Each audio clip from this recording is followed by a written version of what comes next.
Hello everyone, this is Saikiran Puvvada. Welcome to the tutorial on DataProc cluster creation as part of data science and AI lab. Today we are going to learn how to create a DataProc cluster as part of Google Cloud Platform. As a service, DataProc is a managed service offered by GCP. It kind of helps us to get a good amount of compute cluster in a way with a configuration of some worker nodes and n number of master nodes. So these DataProc clusters are typically used in big data workloads where data might be in huge number of sizes, and master nodes helps to delegate the work to worker nodes and helps to reconcile what are the results that come out of the worker nodes single unit amount of work. Some of the technologies you might experience in these particular domain are with respect to Spark or Hadoop. So these particular technologies totally rely on a core principle of divide and conquer, where the work is delegated to the worker nodes and kind of actions are performed and more of like the work is totally relegated back to the master node after it's done. Today we'll be going to create a DataPro cluster. In the later next tutorial, we'll be seeing how do we submit a job to the DataPro cluster, and how does like on submission how do we generate the results, etc. On search bar you can type DataProc. You can see you will have an option called DataProc. You can go to clusters. We can create a cluster. uh, it might ask you to enable some APIs as part of when you start out to create the cluster. Please enable those APIs as part of your default service account. You can go to IAM to activate the same or add the required permissions.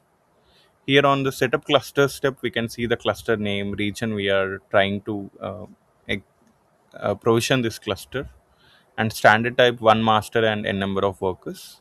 These are the default configurations. You might also have some additional optional components where uh, you might need to have access, like you might want to interact with cluster with the help of a Jupyter notebook and any of the Delta, Docker, or Zookeeper.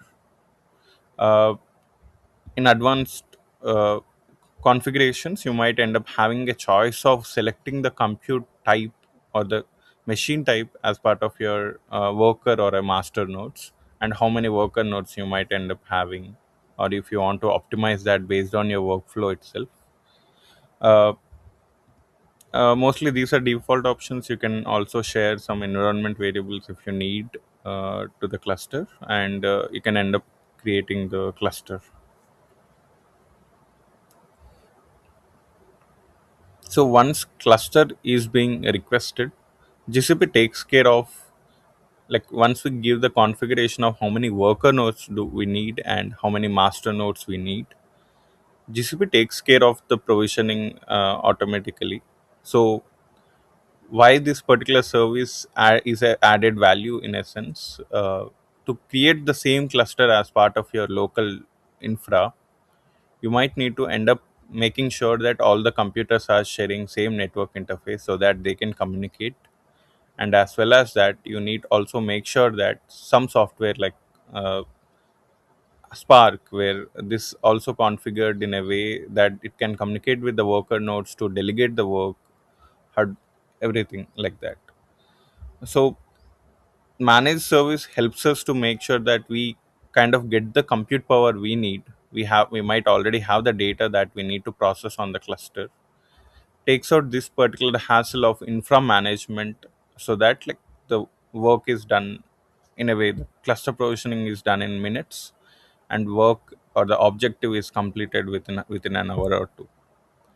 It takes that infra management step, and that is ideal for people with small teams and who doesn't have a dedicated infra as part of their in-house uh, infra.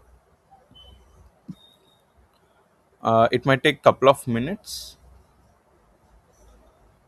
and yeah, we can see some options here.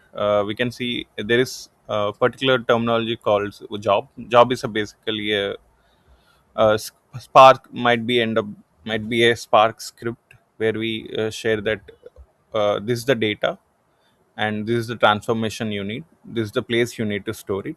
So Spark job basically is handed over to the master node. Master node delegates the work to the worker nodes and like stores the result in appropriate location. Uh, Once a cluster is provisioned, we can see how many master nodes are there, worker nodes are there. We can see worker 0, worker 1, master, and their configuration. And if there we have any web interfaces, we can go for Jupyter Lab, etc. If you tap on Jupyter Lab, you can kind of see the interface to interact with this cluster. Uh, Currently, we haven't specified any jobs. Let me refresh it. I think cluster is almost provisioned.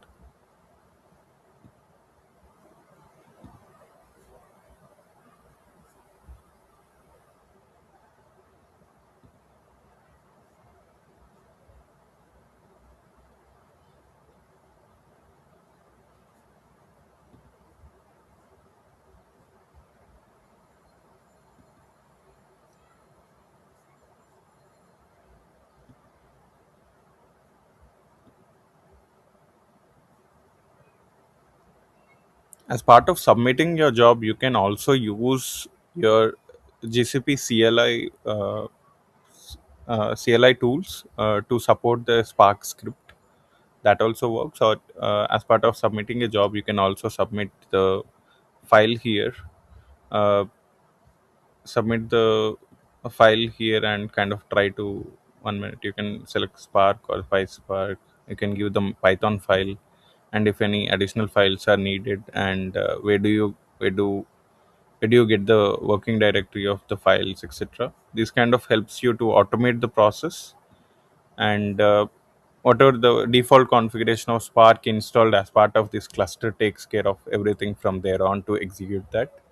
We'll be looking at a short tutorial next to how do we submit a job and what it does in the next tutorial. uh, Thank you very much.